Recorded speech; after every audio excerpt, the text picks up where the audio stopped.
Сайн байцгаана уу хүмүүстээ. Та бүхэндээ 2021 оны боловсролын сайдын гаргасан тушаал журмыг та бүхэндээ танилцуулах гэж байна. Боловсролын ажлын ухааны сайдын 2021 оны 2 сарын 24 өдрийн А58 дугаар тушаалын 2 дугаар авсралтыг өргүүлж байна. За энэ нь ерөнхий боловсролын сургуулийн хичээл сургалтын үйл ажиллагааг техникээр зохион байгуулах төр журам баталсан байна. За энэтэй бүгдээ танилцъя. За 58 дугаар тушаалын дотроо 3 бүлэгтэй 1-р ерөнхий зүйл, 2-р хичээл сургалтын үйл ажиллагаа зохион байгуулах, 3-р эрсдлээс урьдчилан сэргийлэх хариу арга хэмжээ, 4-р хичээл сургалтын үйл ажиллагаанд оролцогч талуудын үүрэг оролцох гэсэн хэсэг орсон байна.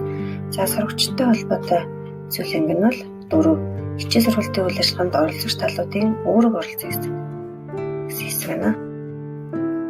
4-р бүлгийг цааш нь бүгдээрээ судалж үзье.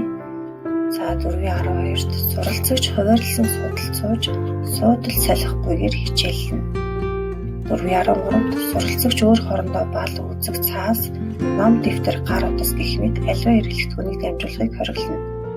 4.14-т суралцагч гэрээсээ усандааны зүйл үндэсний бүтээгдэхүүн бэлтгэн ирсэн тохиолдолд өөр хоорондоо дамжуулан хэрэглэх байх нэ.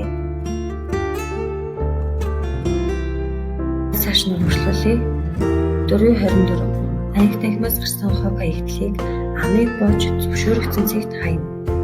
За 4.26-д сургуулийн орчинд хичээлийн хэрэгсэл, үндэсний бүтээгдэхүүн, ус ундаа, амны болон нүүрний хаалт, гар халдваргүй жүлэгч, бэлий, улач гэх мэтийг худалдан борлуулахыг хориглоно.